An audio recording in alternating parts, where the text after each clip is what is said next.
A quiz consists of 3 true or false questions. And how many ways can a student answer the quiz? Let's learn some basic counting. If we visualize this, we have question 1. The 2 options are true or false. Question 2, same idea. We can have true or false.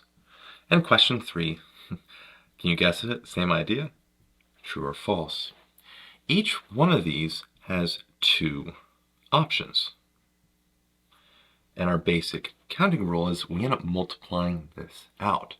2 times 2 times 2 gives me all the different ways a student can answer this quiz. This is 2 to the 3rd power, which is an 8.